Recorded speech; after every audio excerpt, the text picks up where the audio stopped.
E hoje é o capítulo 25,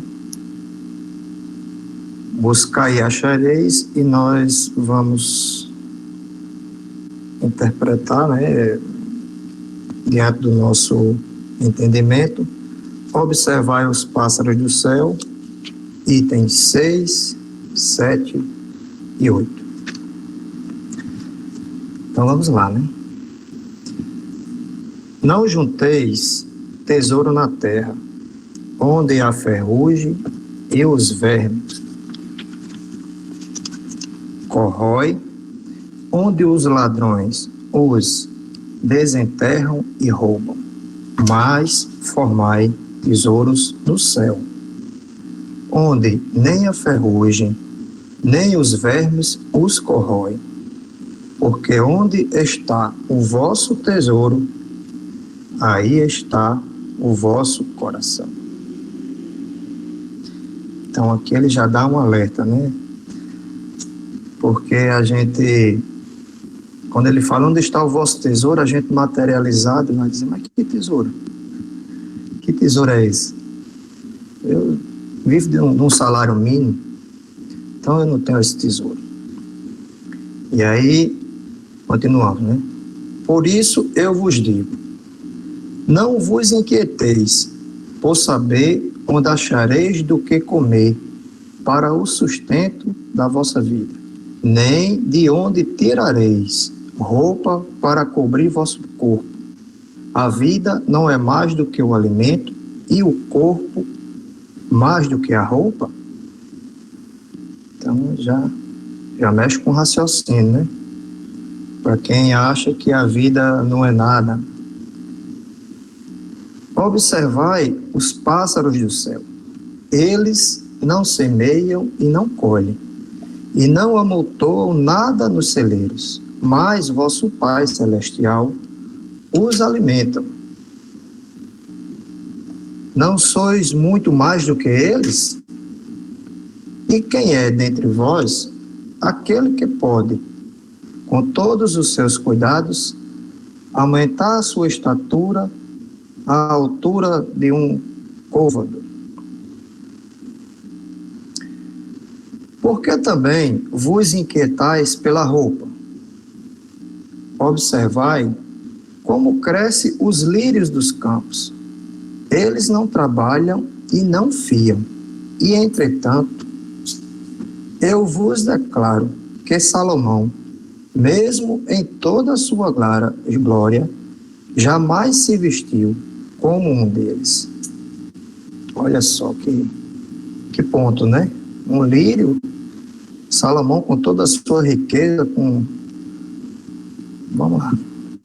Se, pois, Deus tem um cuidado de vestir dessa maneira a erva dos campos, que hoje existe e que amanhã será lançada no fogo, quanto mais cuidado terá em vos vestir, ó homens de pouca fé.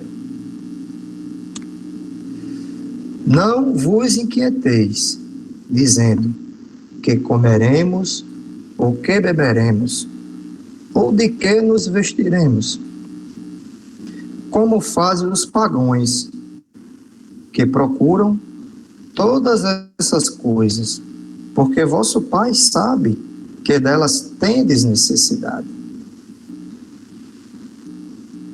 Então existe um superior maior que sabe tudo que precisamos. Procurai, pois, primeiramente o reino dos céus e sua justiça, e todas essas coisas vos serão dadas por acréscimo. Por isso, não estejais inquietos pelo dia de amanhã. Isso acontece muito com a gente, Nós deixamos de viver o hoje para viver o amanhã.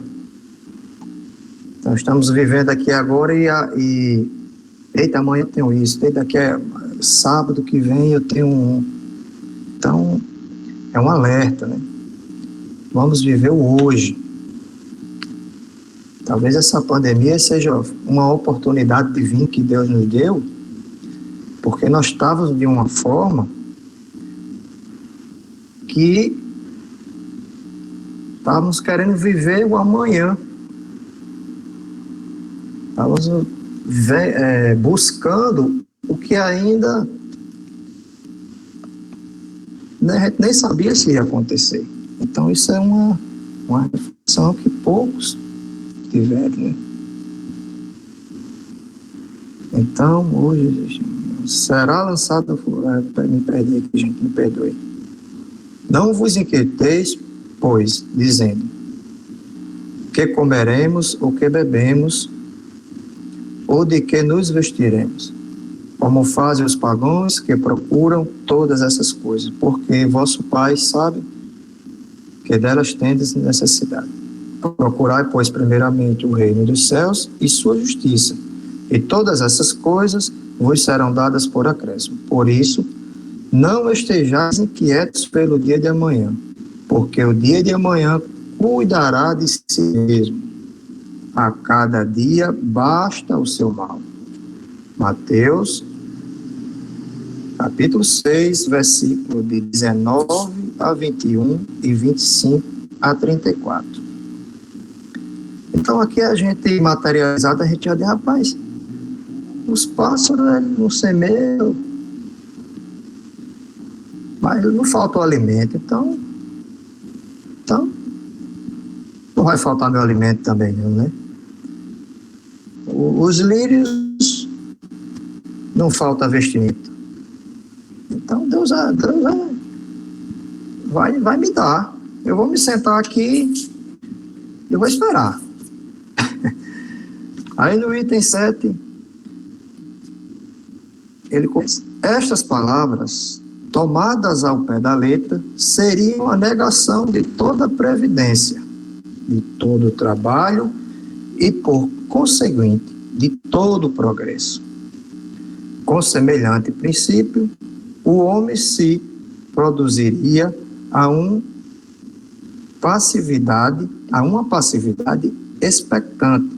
Suas forças físicas e intelectuais estariam inativas se tal tivesse sido a sua condição normal na Terra.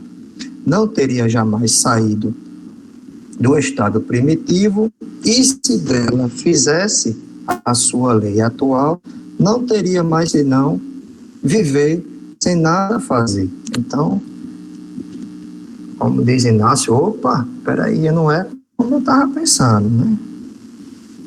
Ele está dizendo aqui que exige um esforço. E aí continuamos. Tal não pode ser sido o pensamento de Jesus, porque estaria em contradição com o que disse em outro lugar e mesmo com as leis da natureza. Deus criou o homem sem roupa e sem abrigo, mas lhe deu a inteligência para fabricá-los.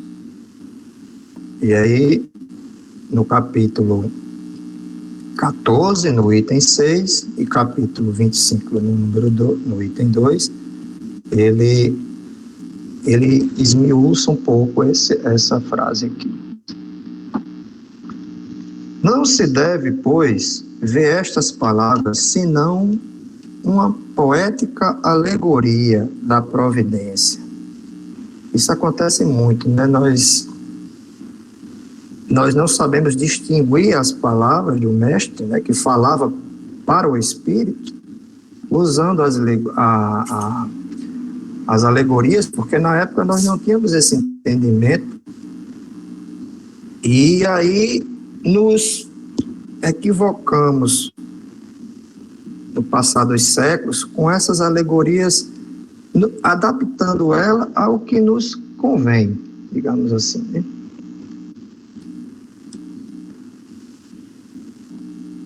E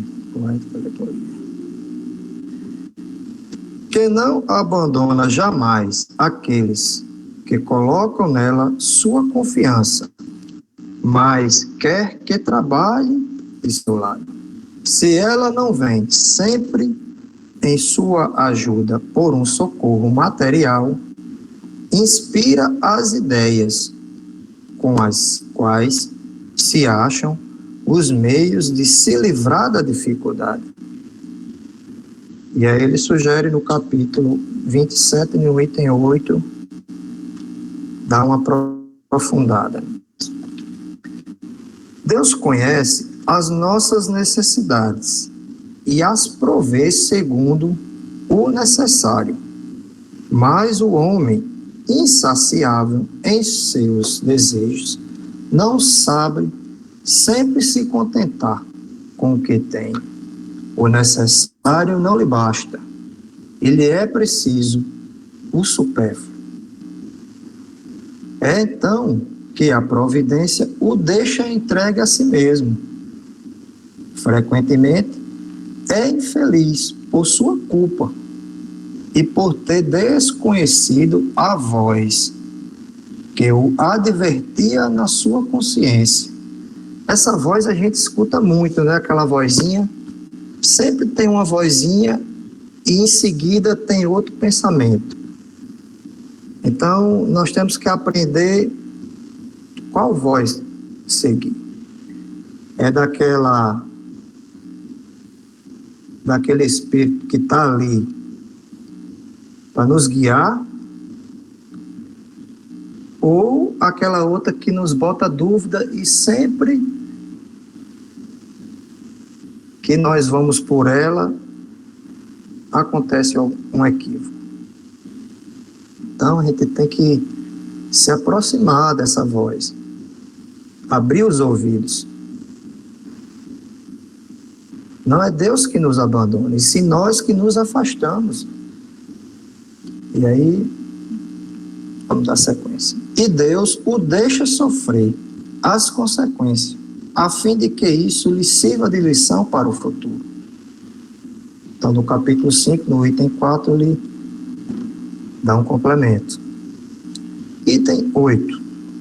A terra produzirá bastante para alimentar todos os seus habitantes, quanto os homens souberem administrar os bens que ela dá, segundo as leis de justiça, de caridade e de amor ao próximo, quando a fraternidade reinará entre os diversos povos, como entre os províncias, como entre as províncias de um mesmo império. O supérfluo momentâneo de um suprirá a insuficiência momentânea do outro, e cada um terá o necessário. O rico, então, se considerará como um homem que tem uma grande quantidade de sementes. Se as espalha, elas produzirão ao cêntuplo para ele e para os outros.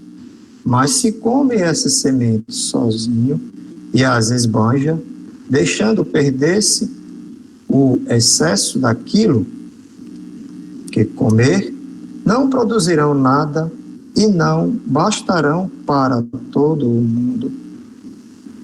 Se as guarda em seu celeiro, os vermes as comerão. Por isso, Jesus disse: não ajunteis tesouro na terra, que são perecíveis, mas formais tesouros no céu, porque são eternos.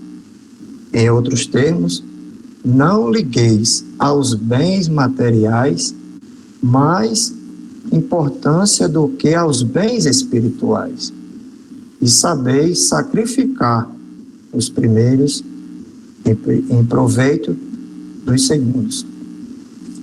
No capítulo 16, item 7, e os seguintes, ele também dá um complemento. Não é com as leis que se decreta a caridade e a fraternidade. Se elas não estão no coração, o egoísmo as sufoca sempre. Fazê-las nele penetrar é a tarefa do Espiritismo. Então, demos graças a Deus pela essa oportunidade que estamos tendo, né, de estudar o Evangelho. Meus amigos, buscar e achareis, em específico, observar os pássaros no céu, isso foi um bom tempo nessa minha vida encarnatória. Fala do materialismo, né? Ele nos convida. Qual é o convite? Olhar os pássaros do céu. É um convite para elevarmos os nossos olhares para as verdadeiras riquezas. Riquezas essas, meus irmãos, que não são perecíveis.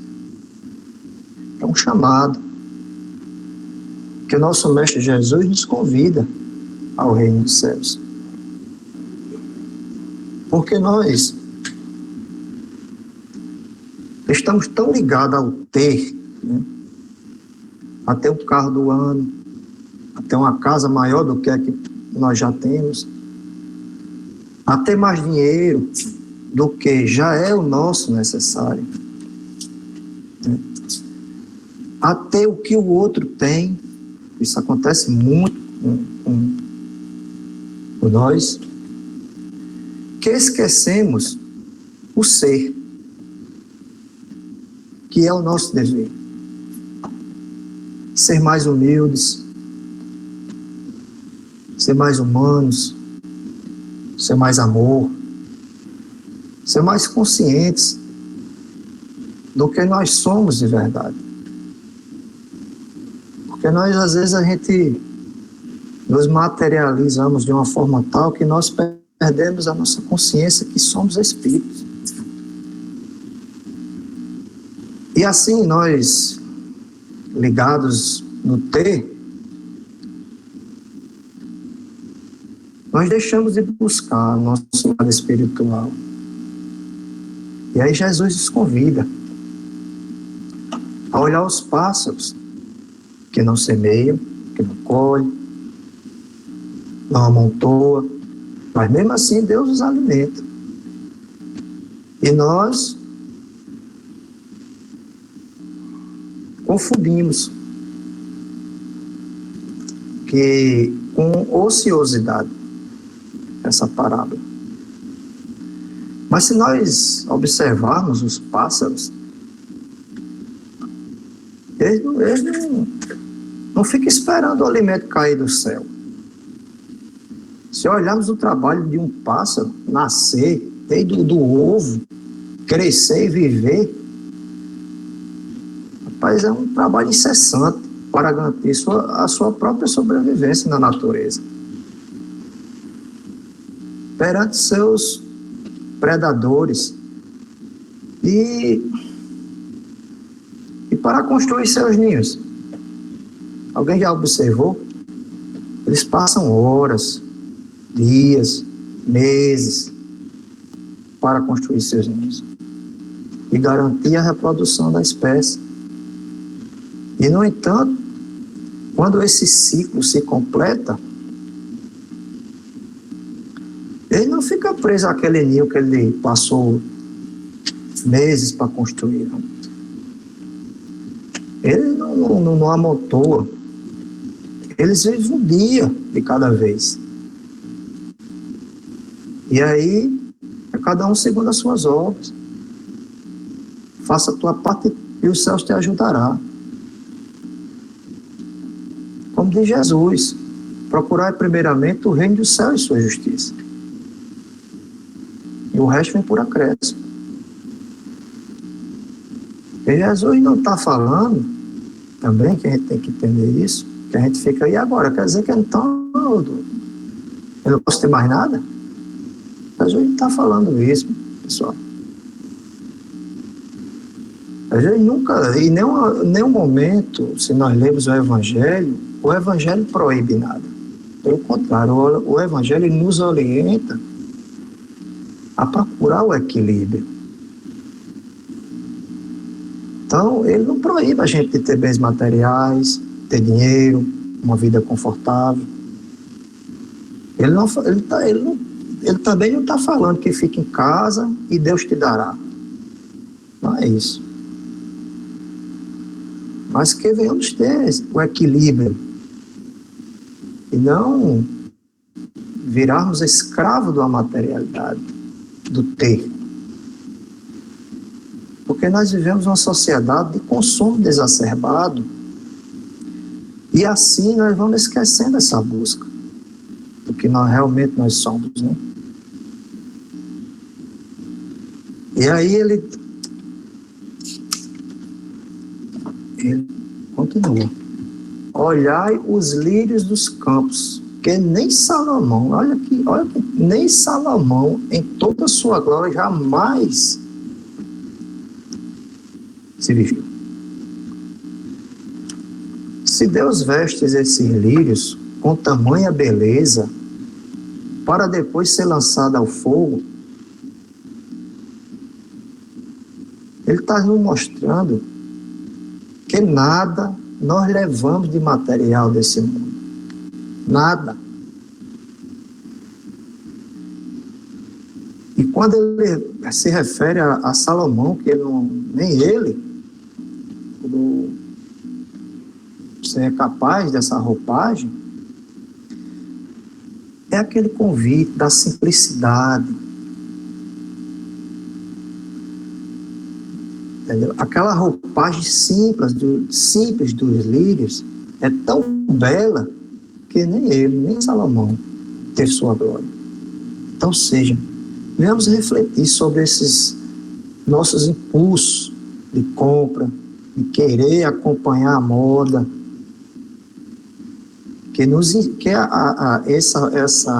essa busca do material, ela nos inspira ao consumo desnecessário. Ela provoca nosso endividamento financeiro, onde essas situações, muitas vezes, nos levam à conturbação, à desarmonia no lar, à depressão,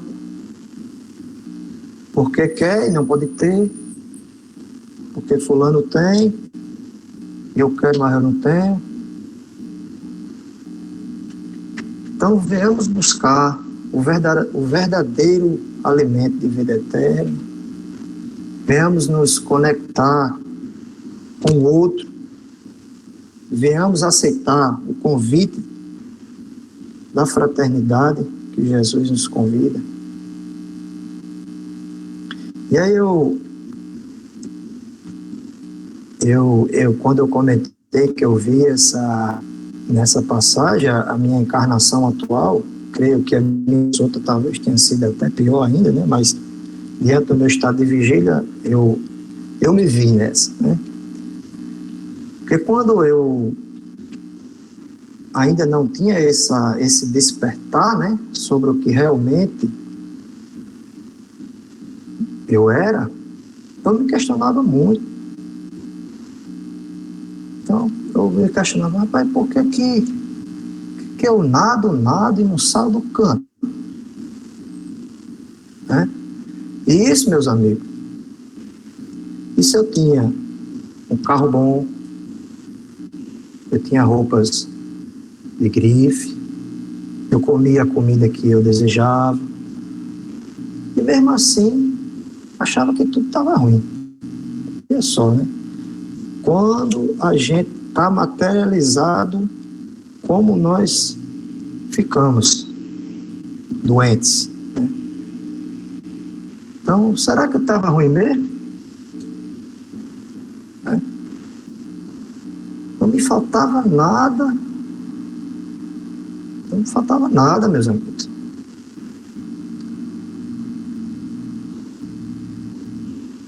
Eu era um filho que, por invigilância, se deixei levar pelas paixões mundanas e saí à procura desses tesouros imperecíveis. Então devemos ser vigilantes, porque Jesus fala: onde está o teu tesouro, lá estará teu coração. Então, se eu vivo uma vida material, eu vou dar um exemplo bem atual. Se eu me dedico ao meu trabalho, em carne e em espírito, porque temos que entender bem isso. Onde estará teu tesouro, estará seu coração, justamente isso. Se eu estou em estado de vigília e em espírito todo o tempo, de casa para o trabalho, pensando em boleto, o que eu vou fazer, uma estratégia para vender, se eu desencarnar dessa forma, meus amigos, eu não vou escutar meu anjo guardião, ô, bicho, vem cá, não vou escutar ele, porque eu vou estar materializado. Eu vou continuar essa mesma rotina.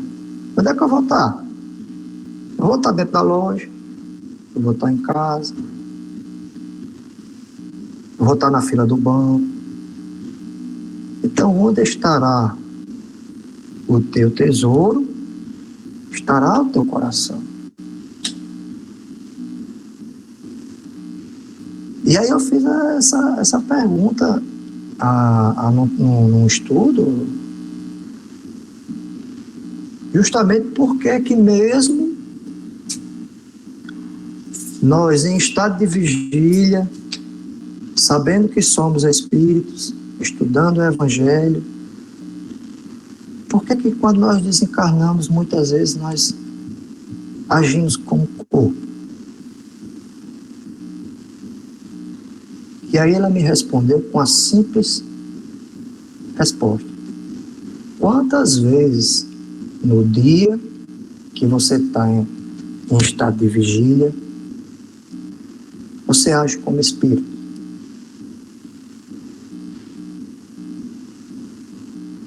Então me respondeu tudo. Quantas? Se eu passar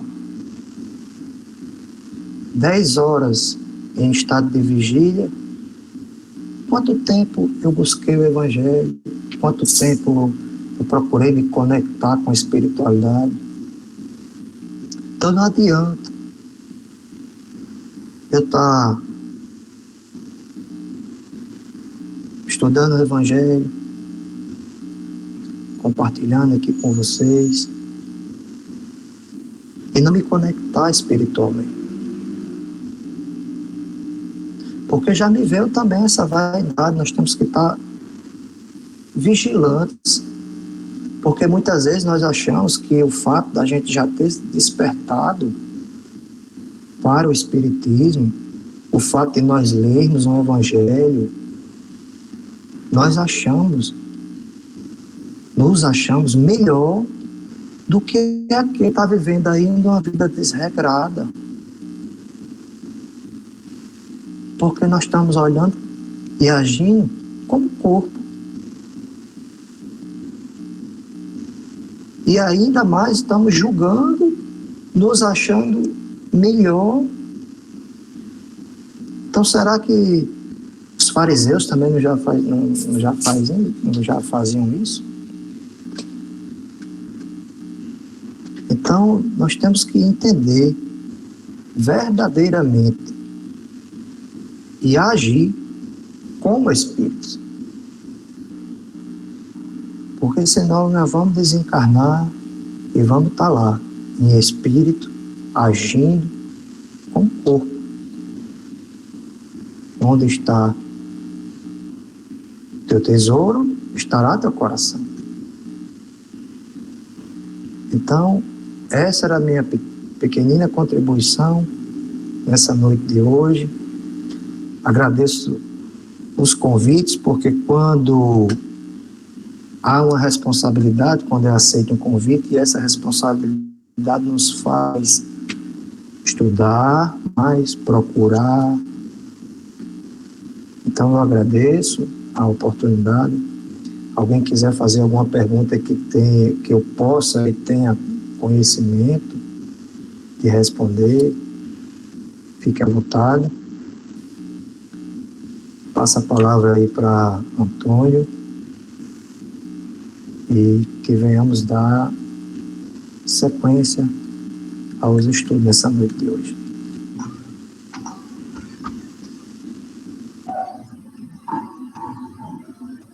Muito bom, Tony. Parabéns. Que bom que você nos traz o tema puro do Evangelho com as suas reflexões, né? Nos permitiu realmente entrar no seu mundo e, através do seu olhar, verificar e refletir, né? O que esse tema nos traz de avanço no conhecimento das instruções universais que vem através do Livro dos Espíritos e das orientações do Senhor Jesus. Que bom. E vamos convidá-lo mais vezes, aí dependendo da sua disponibilidade, porque sempre é uma surpresa ver você evoluindo e avançando aí no conhecimento e compartilhando conosco dessa forma verdadeira e transparente. Parabéns. Bom, meus irmãos, nosso irmão Tony Vera já se mostrou na disposição de responder ou também de escutar as nossas considerações. Então, a partir desse momento, os microfones estão abertos para que, um por vez, possa se colocar.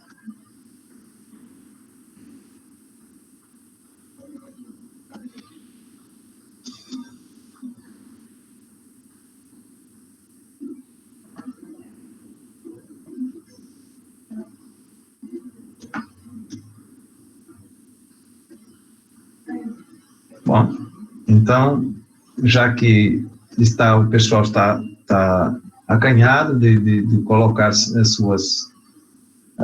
seus pensamentos, vou passar a palavra para o nosso irmão Inácio, ver se eu abro, faz essa abertura e nós outros depois os seguimos com os nossos comentários.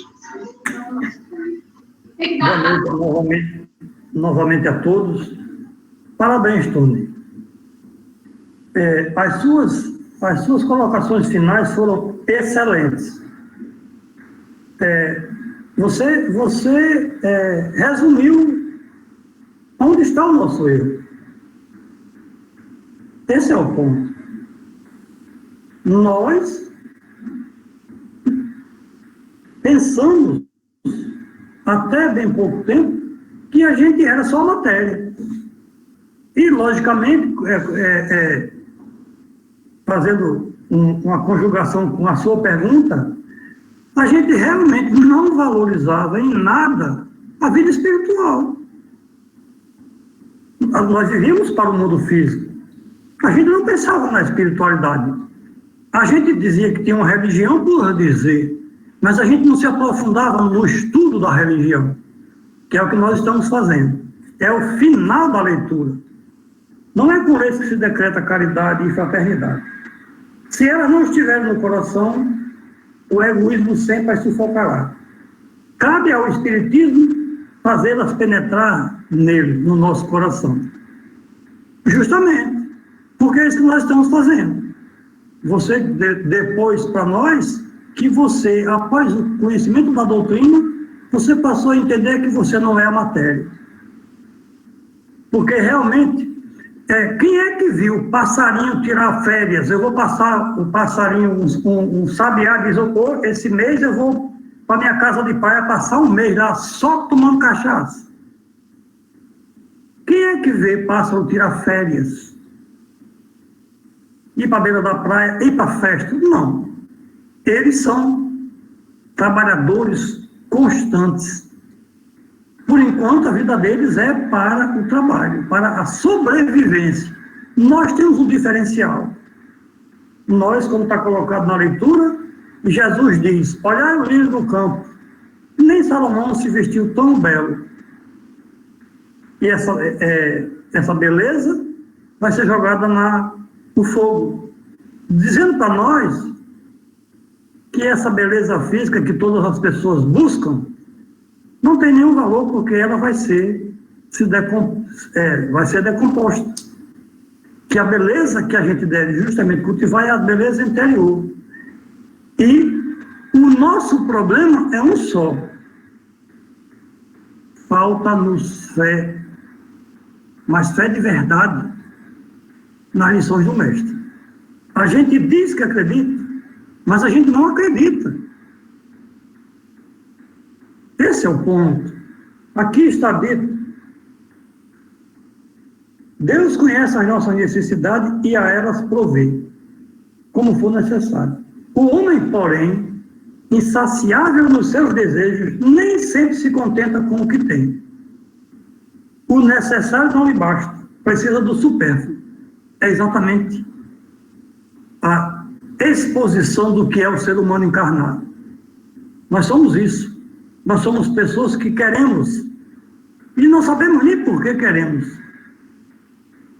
Graças à espiritualidade, nós estamos tendo a oportunidade de saber o que somos.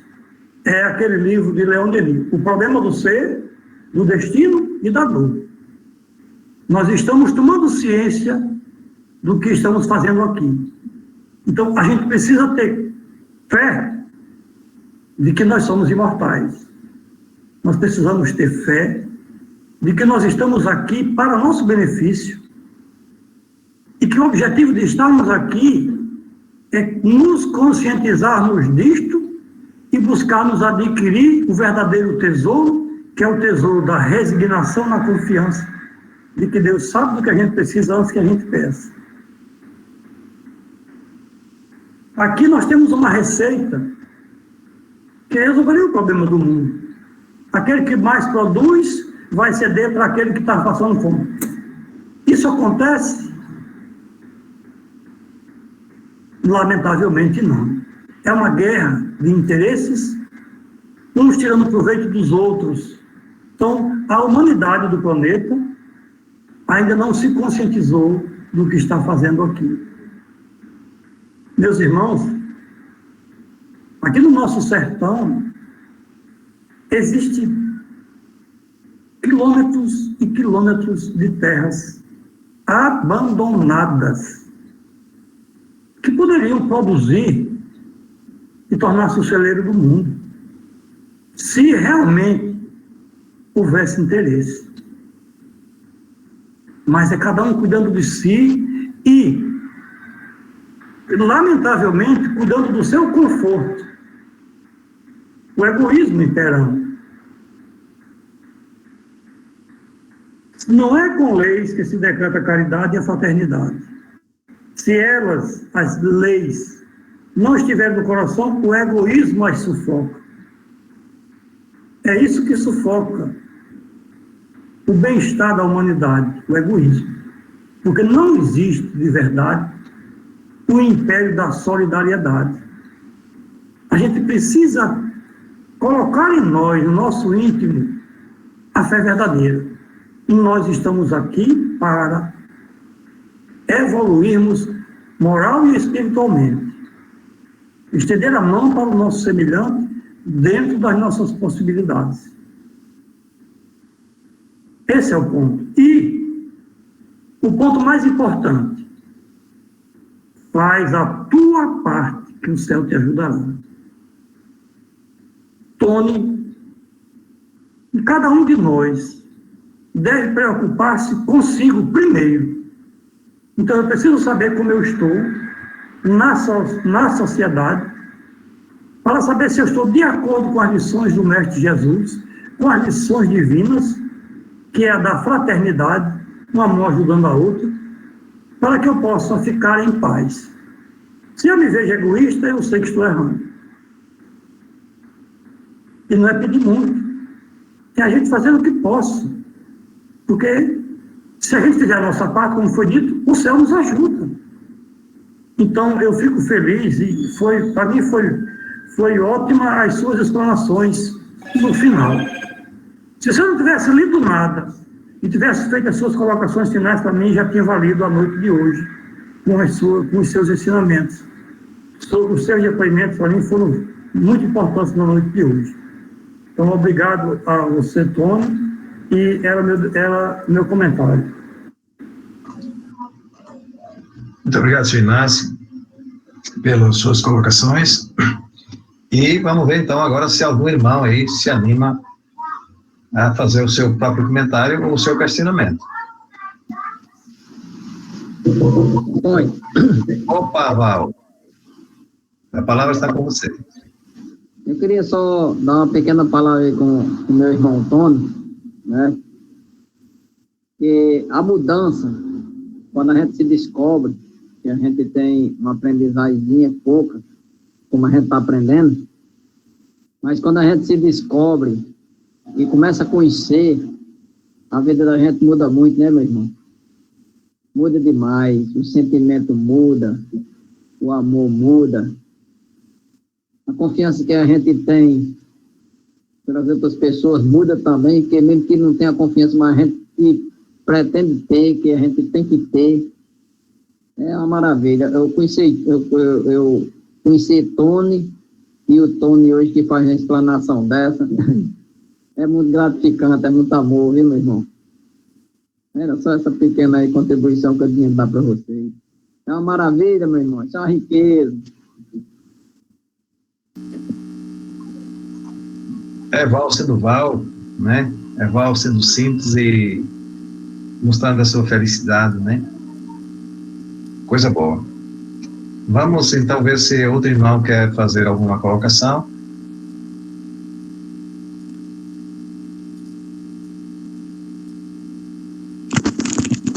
Oi, Oi. Antônio, só falar rapidinho, que uma coisa que, assim, de tudo, de todas as reflexões que o Tony fez, né, parabéns pela leitura, e principalmente por ele reconhecer, né, assim, quando ele falou que se reconheceu, tudo que ele já passou, ele reconheceu que ele conseguiu evoluir nessa vida, né, que ele tem a consciência de que pode ter sido pior, pode em encarnações anteriores, e que nessa ele já vê algum progresso, ele já consegue reconhecer. Eu acho que só a gente já chegar nesse nível de pelo menos reconhecer que precisamos melhorar e o que já conseguimos, o degrauzinho que a gente subiu, né, o tijolinho, eu costumo dizer isso, o tijolinho que a gente conseguiu acrescentar, né, na nossa evolução, na construção da nossa evolução, eu acho que isso aí já é um grande passo, né? Como o seu Inácio uma vez me falou, que uma vez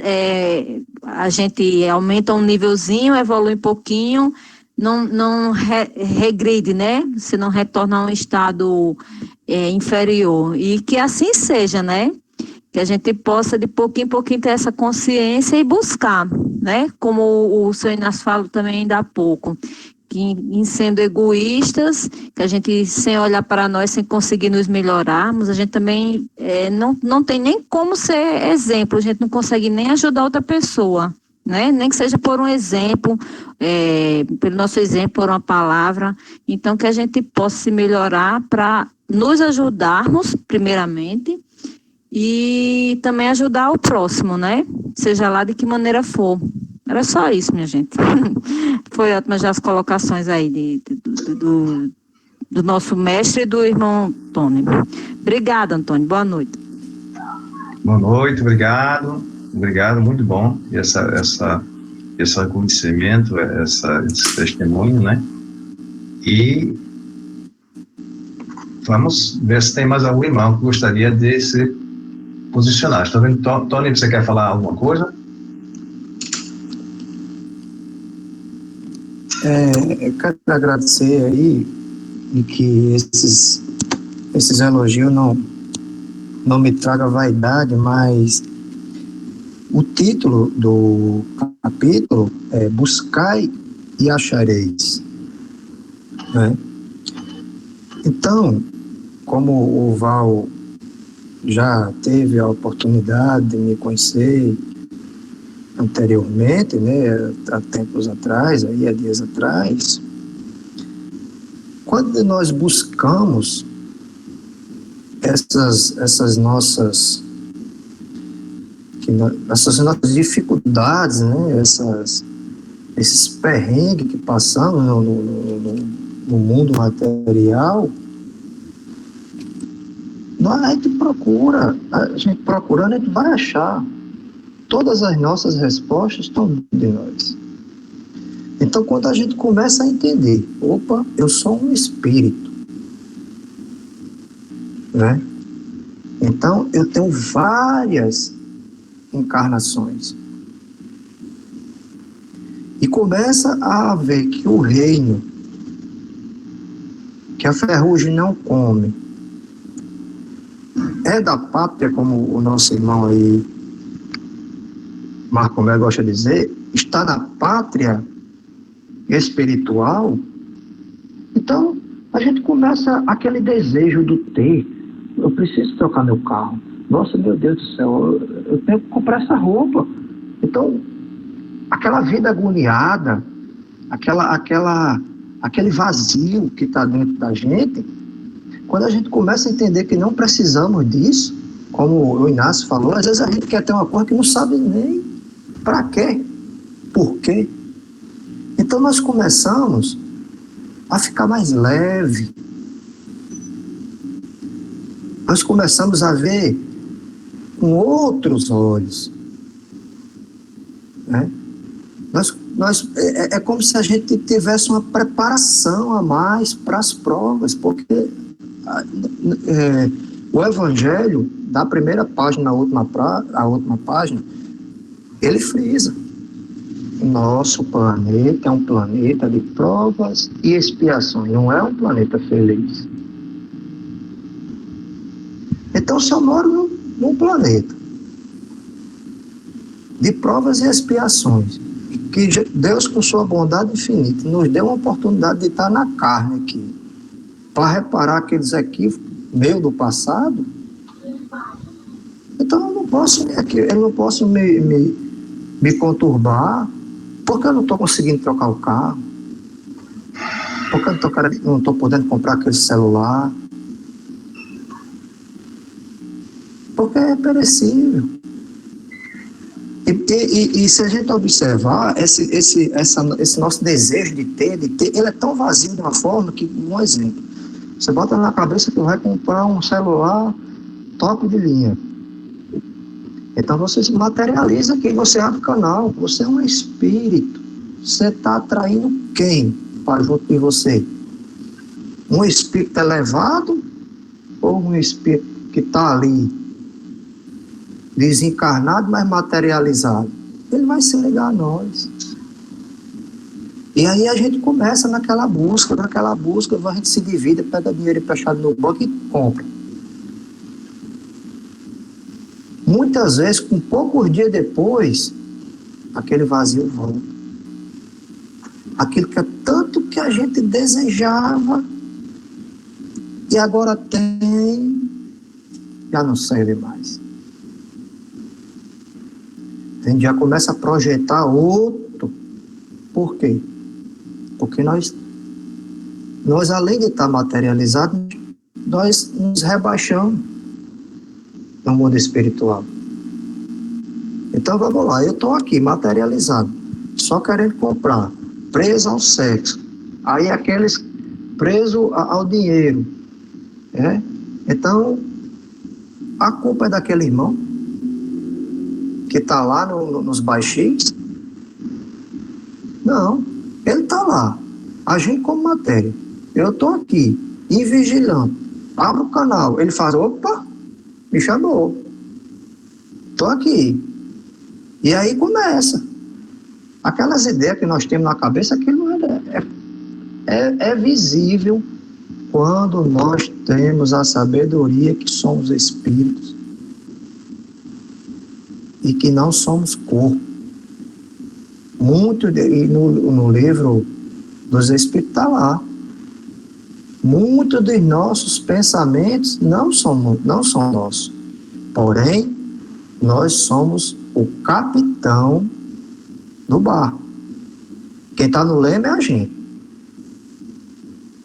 A última palavra é a nossa. Então tá lá. Compre. Beba. Use droga. Por quê? Porque nós já abrimos canal. Aí a gente vai lá e bebe. A culpa foi daquele irmão? Ou foi nossa? A culpa foi nossa, porque a última palavra é nossa. Então, muitas vezes, nós trazemos esses vícios, de quê? De encarnações passadas. E aí a gente, na invigilância, aquelas personalidades nossas começam ali a aflorar. E aí a gente, mesmo às vezes, a gente sabendo de tudo isso, a gente cai, mas Jesus diz, levanta-te e anda. Não fica aí, não fica no chão. Jesus não diz, caiu, fica aí no chão. Não, levanta-te e anda. Não adianta ficar remoendo, que nem vaca comendo capim. Mastiga, engole, depois volta. Não adianta. É foco. Porque senão a gente fica com o canal aberto. Então eu estou vendo que o tempo passou, já falei até demais. Passa a palavra aí para você.